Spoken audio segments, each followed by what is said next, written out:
Remember Me. Written by SilverDraconyx and read by Eleanor Elizabeth. Summary. Peter knows that he was kidnapped. He waited almost a year for the chance to return to his parents. The opportunity presents itself when he meets May and Ben, his supposed aunt and uncle. Peter remembered that he had been with different parents when he was just over 3 years old. He remembered his dad writing a phone number on his arm. He didn't remember the number, though. Then he remembered when he first woke up in his room. He remembered that it had been unfamiliar, and that the two adults hadn't wanted to tell him why. All they told him was that they were his parents, but Peter knew that wasn't true. He was 4 years old now, and he was in the car with the two fake parents on his way to meet his aunt and uncle. He remembered his Uncle Rhodey and Uncle Happy, but these were supposed to be Aunt May and Uncle Ben. When they arrived, the fake father Richard knocked the door. A man that looked sort of like Richard opened it. Peter guessed that this was Ben. "Richard," Ben greeted. "Come in." "Hello, Ben," Richard said. "You already know Mary, and this is our son Peter." "God, has it really been over 4 years since we've seen you?" Ben laughed. Then he looked at Peter. "Hello, Peter. I'm your Uncle Ben." Peter wanted to say, "No, you're not," but instead he just said, "Hi." They stepped into the apartment, and a woman greeted them and introduced herself as his Aunt May. "I tried baking something, but my cooking skills are still horrible, so we don't have anything but bought cookies to offer you," she said. Peter sat quietly whilst the adults talked. He wanted to find his parents again, and this might be his chance, if he could just talk to one of the other two alone. "I'm gonna go get some more drinks," May said, and stood up. "I'll help you," Peter offered immediately, and jumped up as well. "Thank you, Peter," May said. "We'll go to the kitchen and get some." Peter carefully closed the kitchen door behind him. As May started taking out drinks from the refrigerator, he asked, "Kidnapping is bad, right?" He wanted to gauge her reaction. She looked at him a bit weirdly before she said, "Of course it is. Why do you ask?" "I was kidnapped," he started. Better to get it over with. "What do you mean?" May frowned. "Mary and Richard aren't my real parents," Peter explained. May looked confused. "I'm sure there's an explanation for that. If we just ask them—" "No!" Peter exclaimed. "I already asked them, when I first woke up in their house almost a year ago." "Peter, I'm sure there's a reasonable explanation," May tried again. "Would you please just go to the police with me?" Peter asked her. May looked torn. She was very confused by her nephew. She didn't know what to do. She couldn't imagine Mary and Richard kidnapping a child. Then again, she didn't really know them, so it wasn't like she could imagine it of them less than anyone else that she didn't know. "You probably didn't know I existed until I was already 3 years old," Peter said. And he was right, she realized. All right, May decided. She would indulge her nephew. Better safe than sorry. "I'll tell them we're going on a walk for some aunt-nephew bonding." "Thank you," Peter said with relief. As they re-entered the living room, May and Peter placed the drinks down on the table, and May announced that the two of them were going on a walk. Thankfully, no one wanted to go with them. "Don't go too far," May said. "Peter gets tired easily." May dressed him in a warm jacket and helped him tie his shoes. Then they said their goodbyes to the 3 other adults and stepped out. Peter breathed a sigh of relief as the front door closed behind them. "Thank you," he said to May. "No problem, Peter," May said, still uncertain. She knew where the closest police station was around here, and it was only a short walk. She held Peter's hand, but he didn't seem inclined to run off anyway, at least until he spotted the police station. Then he began to pull on her hand and urge her forward. "You're eager," May muttered. "I haven't seen my parents in so long," Peter told her. "And my fake parents are always so careful not to let me near a phone or go outside on my own, so I don't know if I'll ever get another opportunity." "You're really sure about this, May asked. "That Mary and Richard aren't your parents?" "Of course," Peter told her.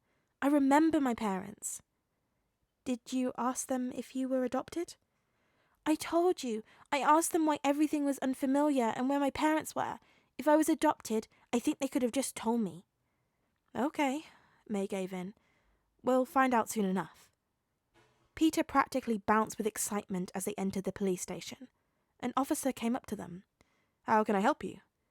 "I was kidnapped when I was 3, and now I need to find my parents," Peter told him excitedly. The officer raised his eyebrows at the child, and then looked at May questioningly. "I'm May Parker," May said. "This is my nephew Peter, and he's the son of my husband's brother, Richard Parker, and his wife, Mary Parker." Peter wanted to protest, say that Mary and Richard weren't his parents, but he realized it was better to let May do the talking. "He seems very certain that they aren't his real parents, and he asked me to take him to the police when the 3 of them came to our house today." The officer looked back down at the excited child.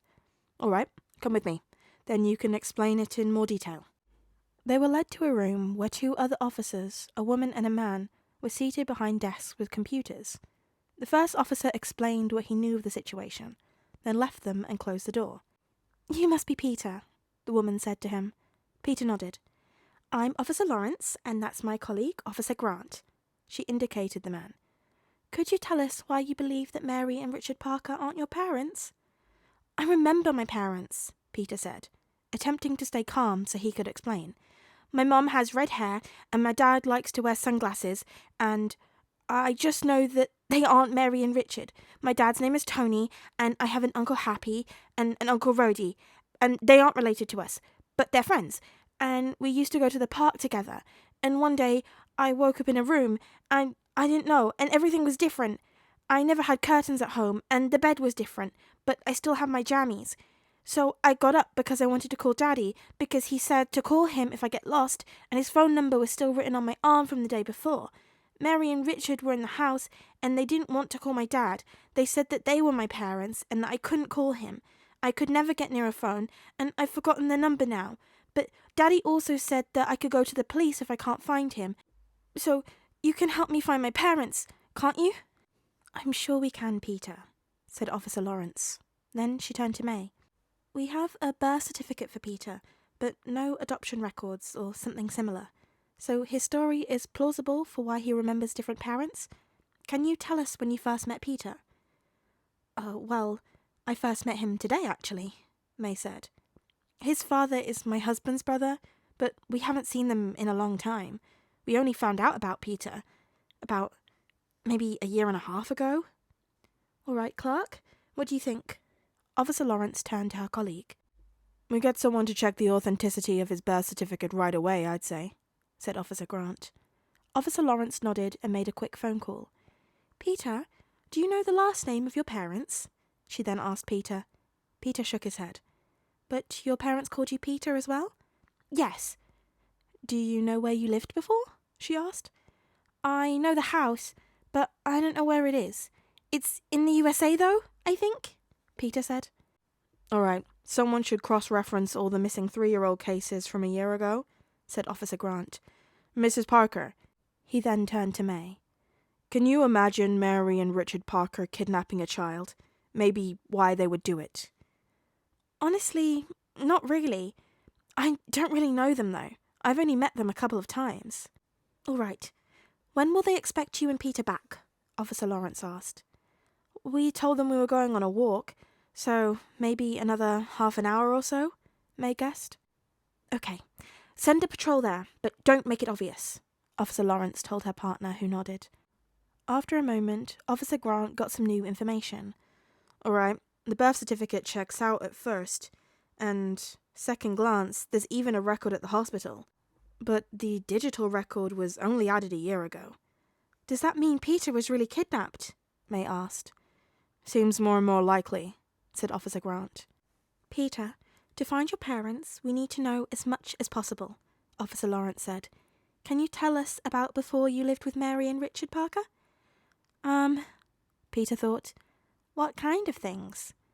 "Anything about where you lived, what people you knew and lived with, what you did the few days before you woke up in a new house." "Well, my mom has red hair, but I don't know her name, since Dad just calls her lots of different nicknames. My dad is Tony, and he loves to work on electronic stuff in his workshop, Sometimes I can even help. Uncle Rhodey is often away because he works for the military. Uncle Happy is almost always around because he protects us. We were in a park, Mom, Dad, Uncle Happy and me, before I was kidnapped. That's why I had Dad's phone number on my arm. The park wasn't really close to the house, but we always walk there. I don't go to kindergarten, but Jarvis is always around. Who's Jarvis? Officer Lawrence asked. Was he like your nanny? Peter began to giggle. No, Jarvis is not a nanny. Is he just a friend of the family as well? I guess, Peter said. Daddy made him. Your dad made him? Yeah, he is an artificial intelligence system, Peter explained proudly. He remembered he tried really hard for a long time to get those words right. I might have an idea, Officer Grant said. He typed something and then turned his computer screen to Peter. Peter, are these your parents? There was a woman with red hair in a long dress, and a man with sunglasses in a suit in the picture. Peter jumped excitedly. Yes, yes! Tony Stark, May exclaimed. You know my dad? Peter asked her curiously. Peter, said Officer Lawrence. Tony Stark is famous. Everyone knows him. All right, it says this case was handled by the FBI, said Officer Grant. We'll have to call them in, and our half an hour is almost up, so we should ask the Parkers to come in, but have someone ready in case they try to flee. Tony and Pepper were just sitting down for lunch when they got the call. They didn't eat together often, but they tried to make time every once in a while. Tony divided his time between looking for Peter and working for the company, while Pepper was back to only working. He sometimes feared that she might have lost hope already. It had been 11 months, and the chances that their baby boy was still alive were slim. And if they found him, they had been warned that he likely wouldn't remember them. Sometimes Tony himself thought that Peter couldn't possibly be alive anymore. But he refused to give up before there was a body. Sir, the FBI is calling, Jarvis told him. He locked eyes with Pepper. They always hoped when these calls came. Patch it through. Mr. Stark, said a male voice. Yes, Tony said. We have some good news, the man said.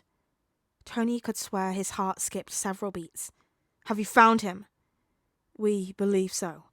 You haven't done a DNA test yet, Pepper asked. Is that Miss Potts? The man questioned. Tony affirmed. The results aren't back yet. We've had him for less than an hour. But he remembers you. He remembers us, Pepper breathed. She almost couldn't believe it. They would get their child back. He sought out the police to find you, the man told them.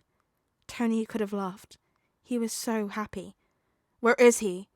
In New York City, Queens, the man said. But we're transferring him to the FBI headquarters in Manhattan. How soon will you be here? Jarvis, Tony asked. The jet is being prepared as we speak. The trip will take approximately 3 hours. 3 hours then, Tony said. You better keep him safe. You have our word, Mr. Stark, the man assured. They ended the call, and Tony hugged Pepper tightly before they quickly put the untouched meal into the fridge and left as soon as possible. May went with Peter to the FBI headquarters. Since she had brought him to the police, the chance that she was involved in the kidnapping was slim. She still felt like she was being watched very closely for any wrong move. Mary, Richard, and Ben had been arrested. She had been told that Ben was cooperative, which raised her hope that he had no idea. She played with Peter at the FBI while they waited for his parents to arrive. She didn't know how she felt about her nephew going to live with Tony Stark. But really, the man was Peter's father. Well, she barely knew the kid. Peter, on the other hand, seemed very excited. Where is he? She heard someone shouting on the other side of the door. Peter heard it too and looked up in excitement. Just through here, Mr. Stark, another voice said, and the door flew open. Pepper Potts, closely followed by her husband, stormed into the room and immediately rushed to Peter. Mum! Peter shouted and embraced her. Peter! Pepper cried. Oh, my sweet child, I've missed you so much. She peppered his face with kisses. I can't believe we have you back. Peter then turned to his dad and gave him the same greeting. I missed you so much, buddy, Tony Stark told him as he lifted Peter into the air. You've grown so much. You're so big. May thought that she would never see Tony Stark this emotional, but here he was. Thank you. Pepper suddenly turned to her. Thank you so much for helping him.